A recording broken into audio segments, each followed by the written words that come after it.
हिंदू मोहल्ले से और हिंदू मंदिर के सामने से मुस्लिम जुलूस निकल सकता है, तो मुस्लिम मोहल्ले और मस्जिद के सामने से कोई हिंदू शोभा यात्रा क्यों नहीं निकल सकती? जैसे ही आपके खटाखट की असलियत सामने आई, जनता ने कहा सपाचक। उपचुनाव में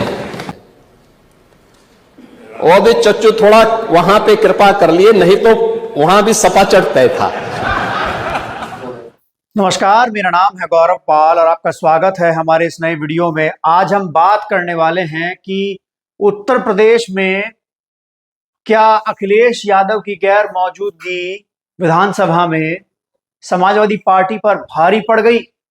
जी हां, ऐसा मैं इसलिए कह रहा हूं क्योंकि उत्तर प्रदेश में हाल ही में विधानसभा सत्र शुरू हुआ और जिसमें सबसे बड़ा मुद्दा जो गूंजा वो संभल का मुद्दा था। संभल में जो हुआ वो सबने देखा किस तरीके से वहां पर 4 लोगों की मृत्यु हुई। इस मुद्दे को लेकर समाजवादी पार्टी सदन में इसको मुखरता से उठाना चाहती थी, लेकिन जिस तरीके से समाजवादी पार्टी की ओर से कमजोर पैरवी इस मामले पर की गई तो योगी आदित्यनाथ को मौका मिल गया और योगी आदित्यनाथ ने संभल के मुद्दे पर फ्रंट फुट पर आकर खेला। इसके पीछे की राजनीति साफ तौर पर दिखती है कि जो संभल में हिंसा हुई, बहराइच में हिंसा हुई, उसके अलावा जो पूरे देश में चीजें चल रही हैं, उत्तर प्रदेश में चीजें चल रही हैं, उसको लेकर भारतीय जनता पार्टी का स्टैंड क्लियर है। भारतीय जनता पार्टी एक है तो सेफ है, कटेंगे तो बटेंगे, यानी कि वो हिंदुत्ववादी राजनीति पर अड़िग है। लेकिन समाजवादी पार्टी के लिए यहाँ पे एक बड़ा संकट हो गया है। अखिलेश यादव जैसे ही सदन से गए, लोकसभा पहुंचे तो विधानसभा में उनकी जगह माता प्रसाद पांडे को नेता प्रतिपक्ष बनाया गया।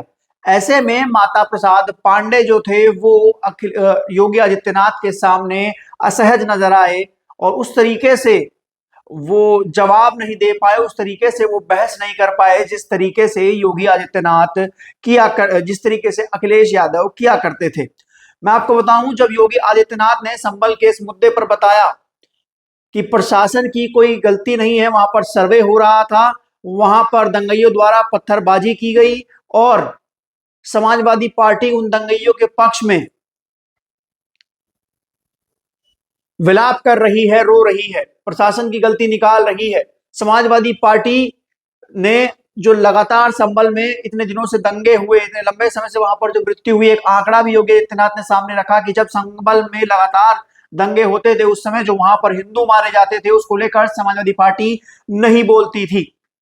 ये बात भी योगी आदित्यनाथ ने कही। साथ ही साथ योगी आदित्यनाथ ने माता प्रसाद पांडे पर एक प्रहार करते हुए कहा कि आप तो ब्राह्मण कुल से आते हैं, आपने तो पुराणों को पढ़ा है और पुराणों में साफ लिखा है कि संभल वो जगह है जहां पे प्रभु श्री हरि का 10वां अवतार जन्म लेगा। तो आप तो उसी कुल से आते हैं और आप खुद ब्राह्मण हैं, तो आप कैसे जो है मंदिर की खिलाफत कर सकते हैं, आप कैसे दूसरे पक्ष की वकालत कर सकते हैं। अब ऐसे मामले में माता प्रसाद पांडे जो है वो थोड़े से असहज नजर आए क्योंकि वो खुद ब्राह्मण जाति से आते हैं। ऐसे में उनके लिए इस मुद्दे पर खुलकर स्टैंड रखना कहीं ना कहीं जो है वो मुश्किल दिखाई दिया है। इसी वजह से संभल के जो विधायक थे इकबाल महमूद, उन्होंने इस पर वहां का पक्ष रखा।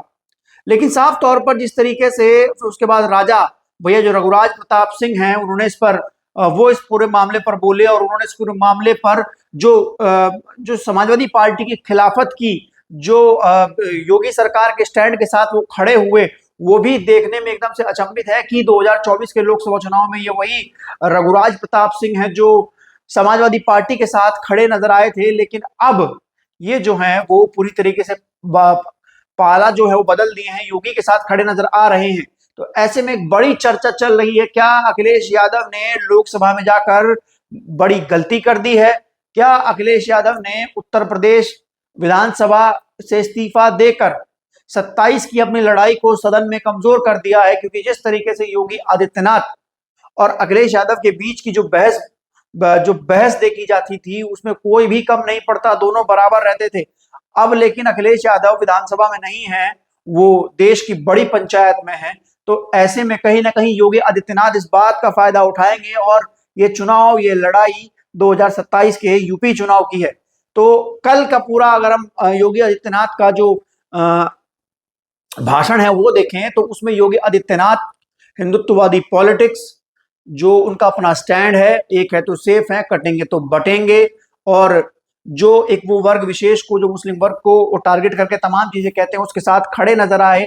लेकिन कहीं ना कहीं समाजवादी पार्टी और कांग्रेस जो है वो इस मामले पर बैकफुट पर नजर आई। आराधा मिश्रा मोना ने बहराइच में हुई मृत्यु को लेकर, एक व्यक्ति की मृत्यु को लेकर कहा कि वहां ब्राह्मण युवक की मृत्यु हुई है और इस पर बहस हो। लेकिन जब बात आई संभल की, तो वहां पर उनके नेता को नहीं जाने दिया गया। ये बात तो मोना मिश्रा ने उठाई, लेकिन ये बात उन्होंने नहीं की कि वहां पे 4 मुसलमानों की मृत्यु हुई है और इस वजह से वहां पर कार्रवाई नहीं हो रही है, इस वजह से उनको मुआवजा नहीं मिल रहा है, इस वजह से उसकी जांच नहीं हो रही है। क्योंकि बहराइच में एक ब्राह्मण की युवक की मृत्यु हुई, इस वजह से वहां पर जांच और कार्रवाई सब हो रही है।